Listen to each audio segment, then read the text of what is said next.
इसी उम्मीद और इसी आशा के साथ कि माननीय प्रधानमंत्री स्वयं खुद लद्दाख वासियों की इन 4 मांगों पर, जहां पे पूर्ण राज्य, जहां भूमि की जो हमारी सुरक्षा हो, जहां युवाओं को रोजगार मिले, जहां हमारी लोकतंत्र को फिर से जिंदा किया जाए लद्दाख के अंदर, और लद्दाखियों की मांगों का मान सम्मान रखकर आप कदम था कि भारत में विविधता में एकता जो है, यहाँ के जो मुख्य धारा से अलग जाति जनजाति हैं, उनके बीच में, उनके विविधता के बीच में जो एकता है, वो केवल एक बाध्यता नहीं होगी, सहने की बात नहीं होगी, बल्कि उसको प्रोत्साहित को लेकर पूरे दुनिया में तो मैं माननीय प्रधानमंत्री जी से निवेदन करना चाहूंगा लद्दाख के एनवायरमेंट और सिक्योरिटी को लेकर।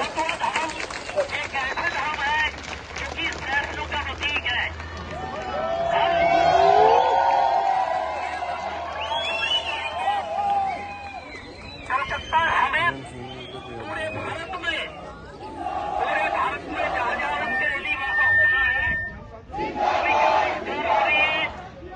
सभी मिलकर, सभी समुदाय मिलकर उनके ये जो किया है, सभी घोषणा करते हैं। अपेक्स बॉडी के चेयरमैन श्री पुष्पम सभा साहब, केडी के को चेयरमैन कमल याखुन साहब, मशहूर एनवायरमेंटलिस्ट एजुकेशनिस्ट सनम आकिब साहब, और मंच पर मौजूद अपेक्स बॉडी और केडीए के लीडरान, बाकी इस प्रोटेस्ट में मीडिया वाले से गुजारिश है कि आप नीचे बैठे मेहरबानी, प्लीज नासिर इनको बिठा दो, प्लीज आप बैठ जाए, आप बाद में ले लें, आप बाद में जिससे भी इंटरव्यू लेना, नासिर साहब दिखने के लिए बाद में इंटरव्यू दे दें, आप बैठ जाए प्लीज, सिंगल किसी को ये मत कर ले, आप बैठ जाए, सिस्टम को खराब मत करें प्लीज, सिस्टम को खराब मत करें, बाद में आप बैठ जाइए, यहाँ सारे मीडिया वाले प्रोटेस्ट पहले लद्दाख में किया, फिर हमारी जो पुरानी राजधानी सर्दियों की हुआ करती थी जम्मू, वहां हमने प्रोटेस्ट किया, फिर हमने सुना सरकार को सुनाई नहीं दिया होगा, तो हम दिल्ली आए प्रोटेस्ट करने, और आज हम दिल्ली में ये प्रोटेस्ट कर रहे हैं। लेकिन ये प्रोटेस्ट यहाँ नहीं रुकेगा, हमारा प्रोटेस्ट और तेज होगा, सरकार को हमारी बातें सुननी पड़ेगी। हमारा ये जो प्रोटेस्ट है वो डेमोक्रेटिक प्रोटेस्ट है, और इस प्रोटेस्ट का हमें पूरा कानूनी हक है। और आखिरी बात जो मैं ये कहना चाहूंगा वो ये पूरे देश के लोगों से, सरकार से भी,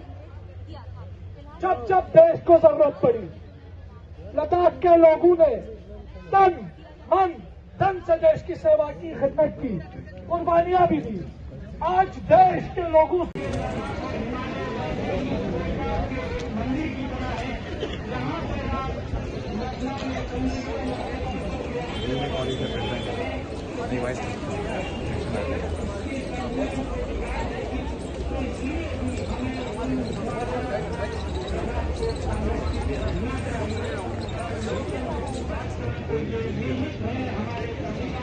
वीपी के पोस्ट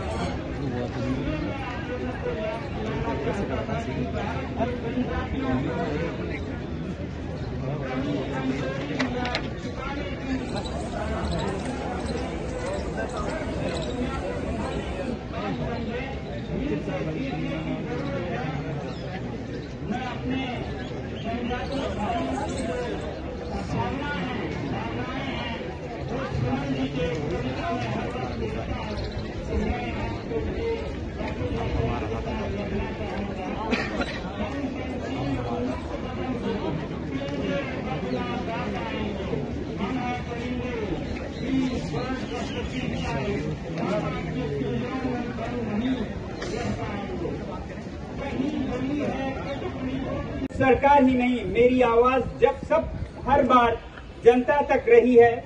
और मैं इसीलिए अपने इस अनशन को क्लाइमेट फास्ट कहता था, जो कि पर्यावरण के लिए भी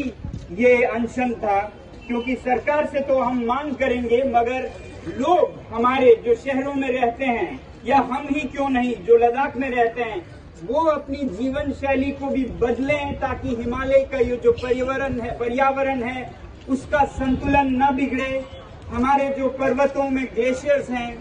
वो सूख न जाएं और जिसकी सजा सिर्फ लद्दाखी नहीं भुगतेंगे। बहुत बार मैंने देखा है लोग सोचते हैं ये लद्दाख के लोग क्या मांग रहे हैं, संरक्षण क्यों चाहिए इन्हें, तो ये लद्दाख के अकेले के लिए नहीं मांग रहे हैं। आज हमारी बारी है अकाल का, बाढ़ का।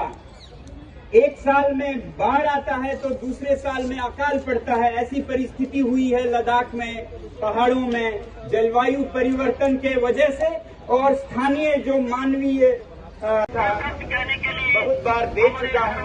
पहाड़ों की ऊंचाइयों से दे चुका हूँ। मेरी उम्मीद थी कि उन पहाड़ों के बुलंदियों से हमारी आवाज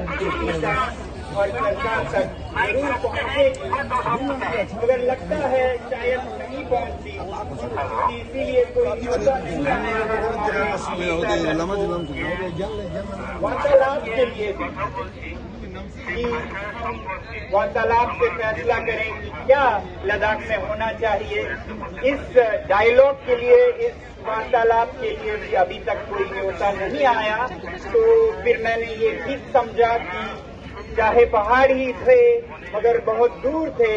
तो शायद दिल्ली में पास जाके अगर पार्लियामेंट से कुछ मीटर पर आके आवाज दें तो शायद वो सुनाई दे। तो मुझे बहुत उम्मीद है कि हमारी सरकार, जिन्होंने लद्दाख का ध्यान रखते हुए लद्दाख को इतनी पुरानी लगभग असंभव मांग जो कि यूनियन टेरिटरी देने की बात थी वो दी है, तो वो आनाकानी, वो कंजूसी नहीं करेंगे। उसके साथ जो आता है संरक्षण की बात, उसे देने में जिसका वादा हुआ है, जिसका आश्वासन दिया गया है, जो ठंडे प्रदेश में रहने वाले लोगों के लिए आपने कोट दी है, तो बटन पे कंजूसी नहीं करेंगे, ये हमारी उम्मीद है। तो इसलिए मैं दो चार बातें शायद दोहराऊं, वरना मैं कह चुका हूं बहुत बार। शायद आप में से कुछ नए हों, शायद दूरी के वजह से न सुनाई दी हो, तो दो चार बातें कहूंगा। मेरी बातें जैसे कहते हैं मुल्ला की दौड़ मस्जिद की ओर, मेरी बातें ज्यादातर पर्यावरण तक सीमित रही हैं, मगर फिलहाल हाल के